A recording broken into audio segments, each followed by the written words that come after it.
Welcome to light of law. मेरे सारे Uttar Pradesh police constable की भर्ती का इंतजार कर रहे हैं आप सभी साथी।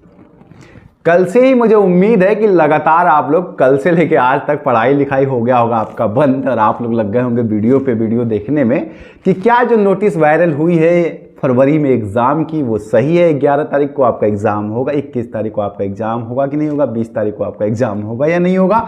और इसके साथ ही एक और सवाल के बीच में आप उलझ गए होंगे कि अभी आवेदन आया नहीं है, 25 लाख लोगों का एग्ज़ाम है, ऑनलाइन एग्ज़ाम कराना है और क्या 25 लाख लोगों को एक ही पाली में एग्ज़ाम कराया जा सकता है, ये पॉसिबल है या नहीं है। ऐसा तो कभी हुआ नहीं है। ये तमाम सवालों की वजह से आप लोग लगातार परेशान हैं और एज़ फॉर माई कमिटमेंट मैंने कहा था कि जैसे ही मेरी खबर की पुष्टि हो जाएगी मैं आप लोगों के बीच में आऊँगा।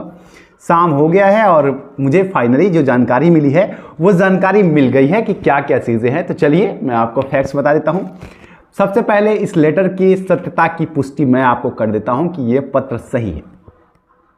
शौक हो गया आप लोग? जी हाँ, ये पत्र सही है और ये पत्र सिर्फ प्रस्तावित किया गया है। यह डेट जो है वो कंफर्म नहीं है। भर्ती बोर्ड के सक्षम अधिकारियों से बात करने के बाद मैं आपको बता रहा हूं कि डेट एक माना गया है कि उस टाइम तक हम एग्जाम कंडक्ट करा सकते हैं। सेंटर को भी फिक्स नहीं किया जा रहा है। अब मैं आपको पूरा समझाऊंगा क्या क्या बात हुई और क्या क्या चीजें हैं। चैनल पे नए हैं या पुराने साथी आज तक सब्सक्राइब नहीं किए कर लीजिएगा। फैक्ट तो आपको फाइनली मैं ही बताऊंगा। और एक बड़ा सवाल ये भी है एज रिलैक्सेशन वाला। उत्तर प्रदेश पुलिस कांस्टेबल में एज रिलैक्सेशन का मुद्दा जो है मैं देख रहा हूं कि इसको लेकर के जिन साथियों को एज रिलैक्सेशन की बात है ना वो बहुत ज्यादा लेथार्जिक अप्रोच लेके जा रहे हैं। देखिए हमने आपको बताया है कि हम लोगों ने अपने जरिए जहां तक कन्वे करना था, हमने कल आपको पत्र भी दिखाया कि ये वाली पत्र जो है हमने भर्ती बोर्ड को भी दे दिया है और मुख्यमंत्री कार्यालय को भी दे दिया है। लेकिन आप लोग का जिस तरीके का अप्रोच है और साथ ही मैं ये भी देख रहा हूं कि जो संगठन शिक्षा संगठन है, जो शिक्षा कोचिंग के संगठन है जिनके पास बड़े बड़े मास लीडर्स हैं, वो लोग भी इसको लेकर के मौन है और आप लोग भी मौन है। देखिए आपके साथ इनजस्टिस हुआ है तो आपको ही पहले खड़ा होना पड़ेगा। इस बात को समझिए। लॉ बिल्कुल क्लियर है। सुप्रीम कोर्ट में हलफनामा दिया हुआ है उत्तर प्रदेश सरकार ने भर्ती के मामले में कि ऐसी भर्तियां जहां पर आयु सीमा में छूट, आयु सीमा जो है निर्धारित है, उनमें हम समय बद्ध तरीके से एग्जाम करा के भर्तियां पूरी करवा लेंगे। और यहां पर आपका 5 साल का देरी हुआ है, साथ ही टेंडर भी फेल हुआ है। टेंडर फेल हुआ सरकार की वजह से, टेंडर फेल हुआ पार्टियों की वजह से और आयु सीमा आपकी चली गई है जिसकी वजह से आप बड़ी परेशानी में हैं। तो आयु सीमा की छूट की मांग जो है संलग्न तरीके से अभी मैं प्रयास कर रहा हूं तमाम जगहों से। देखिए जहां तक लीगल पैरामीटर्स की बात है वो आगे तभी फॉरवर्ड हो सकता है जब नोटिफिकेशन आ जाएगा। नोटिफिकेशन आने के बाद आपके ग्राउंड से स्ट्रांग है, हाई कोर्ट के अंदर हम लोग आपके लिए रिलैक्सेशन की मांग कर सकते हैं। लेकिन अभी जो है बिना नोटिफिकेशन के हम कुछ नहीं कर सकते हैं। बेहतर ये होगा कि आप लोग एक संगठनात्मक तौर से शांतिपूर्ण तरीके से, चाहे वो जनता दरबार में मिलना हो या भर्ती बोर्ड में मिलना हो, शांतिपूर्ण तरीके से आप अपनी बात वहां तक रखिए और साथ ही ट्विटर कैंपेन के माध्यम से भी आप लोग अपनी बात को आगे बढ़ाइए। क्योंकि अगर नोटिफिकेशन आ जाए और नोटिफिकेशन में ही आपको आयु सीमा में छूट मिल जाए, हम अपने स्तर से प्रयास कर रहे हैं, इवन हम सरकार से इस वीडियो के माध्यम से भी और साथ ही जो मेरे प्रॉपर चैनल्स हैं जहां जहां से मैं डाइवर्ट कर सकता हूं, चाहे वो डीजी भर्ती बोर्ड हो, चाहे जहां भी मैं डाइवर्ट कर सकता हूं, जहां तक चीजों को कन्वे कर सकता हूं वहां तक मैं कर रहा हूं। आप लोग भी करिए ताकि नोटिफिकेशन में ही आपको आयु सीमा की छूट मिल जाए। जो भी उनको संभावित जितनी देरी हुई है उतनी आयु सीमा में छूट मिल जाए, इसकी मांग आप लोग भी करिए, हम लोग भी कर रहे हैं ताकि एक जो है बड़ा आवाज बन पाए।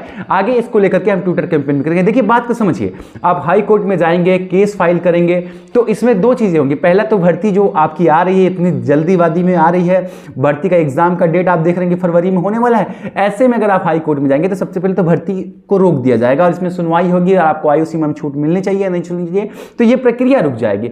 नोटिफिकेशन में अगर आपको रजिस्ट्रेशन नहीं देगा तो आपके पास कोई ऑप्शन नहीं होगा, फिर आपको कोर्ट का रुख करना ही पड़ेगा। बेहतर, और आपके पैसे भी खर्च होते हैं, है ना, भाग दौड़ भी होता है, परेशानी भी होता है, तो बेहतर है कि पहले ही आप लोग एक बार आवाज उठा लीजिए। जहां तक मुझसे समर्थन की जरूरत है, शांतिपूर्ण तरीके से, संवैधानिक तरीके से आप जो भी मुझसे कहेंगे, चाहे वो पैसे की बात हो, मैं पैसा भी देने के लिए तैयार हूं आप लोगों के लिए, जो भी मेरी क्षमता है आपकी मैं मदद कर दूंगा। लेकिन आप लोग भी एक बार संगठनात्मक तरफ से और साथ ही आप लोग जितने कोचिंग्स में पढ़ रहे हैं उनके टीचरों से भी कहिए कि आप लोग भी एक बार इस मूवमेंट को बनाइए कि एज रिलैक्सेशन मिलना चाहिए, ठीक है ना, ताकि नोटिफिकेशन में ही आपकी आयु सीमा में छूट मिल जाए। अभी जो मेरे पास जितनी भी जानकारी आ रही है, इनपुट जो आ रहे हैं वो थोड़े से ठीक नहीं है। हालांकि अभी मैं आपको एक और बात बताऊं कि विभाग के द्वारा यह भी सूचित किया गया है कि इस पे हम लोग एक फाइनल बैठक के बाद, नोटिफिकेशन के पहले फाइनल बैठक के बाद हम लोग इस पे फैसला लेंगे। तो अभी ये फैसला हुआ नहीं है, लेकिन जिस तरीके से हमने जब गए थे ज्ञापन देने, जिस तरह की चीज़ें वहाँ सामने आ रही थी, मुझे लग रहा है कि अभी मामला आपका 50-50 है। प्रयास अगर अभी आप सही टाइम पे कर लीजिएगा तो नोटिफिकेशन में आपको मौका मिल सकता है। चलिए, तो ये आयु सीमा की, और बाकी हाई कोर्ट का रुख तो नोटिफिकेशन के बाद आना ही है, उसके लिए हम लोग आपके साथ हैं। जहां तक इसकी बात है, अब इस नोटिस पे आ जाते हैं कि आपका ये नोटिस क्या है और एग्जाम डेट, आवेदन आया नहीं और एग्जाम डेट बट रहा है। 25 लाख लोगों का एक दिन में एग्जाम, एक पाली में एग्जाम, मतलब नॉर्मलाइजेशन खत्म किया जा रहा है। क्या ये सब कुछ सही है? देखिए, बात सिर्फ यह है कि एक रन किया जा रहा है कि सेंटर की उपलब्धता कितनी है ऑनलाइन के लिए, और क्या 25 लाख लोगों को जो पैरामीटर सेट किए गए हैं उसके बेस पर क्या सेंटर दिया जा सकता है एक पाली में, क्या सारे जिले में इतनी है कि नहीं है, इसकी सूचना मांगी गई है साथियों।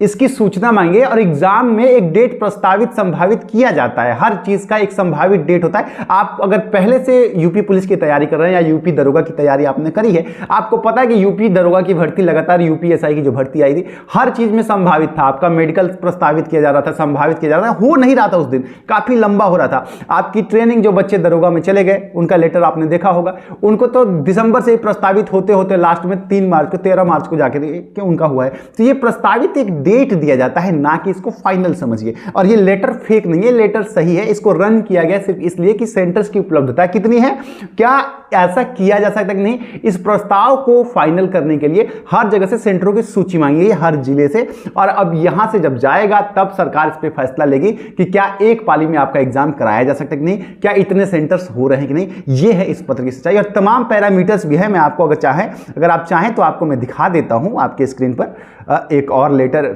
उसी लेटर का जो है दूसरा कॉपी जो है आप यहां पे देख सकते हैं। यहां पे साफ साफ लिखा है, प्रस्तावित आरक्षित नागरिक पुलिस के पदों में सीधी भर्ती 2023-24 हेतु लिखित परीक्षा के परीक्षा केंद्र के चयन में ध्यान में रखे जाने वाले अतिरिक्त महत्वपूर्ण बिंदु, और इसमें तमाम चीज़ें लिखी हुई हैं कि चयनित किए जाने वाले परीक्षा केंद्र जो हैं वो कैसे होने चाहिए, और भीड़ भाड़ से दूर होने चाहिए, ठीक है ना, बच्चों के प्रयोग के लिए कुर्सी मेज है कि नहीं है। ये तमाम चीज़ें जो हैं वो एक लिस्ट के साथ, इसके पैरामीटर्स के साथ आपको जांच करना है और देखना है, और उसके बाद आपको बताना है कि कितने हो पा रहे हैं, क्या एक पाली में पॉसिबल है कि नहीं, ताकि नॉर्मलाइजेशन वाला लफड़ा ना रहे। ये है इस लेटर का मतलब, ना कि आपका एग्जाम फरवरी में ही हो रहा है, बस सेंटर्स की उपलब्धता जांची गई है। ये है, उम्मीद करता हूं आपको जानकारी मिल गई होगी। लेकिन मैं यहां पर एक छोटी सी बात आपके लिए मेंशन ये कर देता हूं कि देखिए, एग्जाम फरवरी में होगा या जनवरी में होगा या मार्च में होगा या अप्रैल में होगा, लेकिन ये कंफर्म है कि बिना पढ़े आप पास नहीं होंगे, है ना।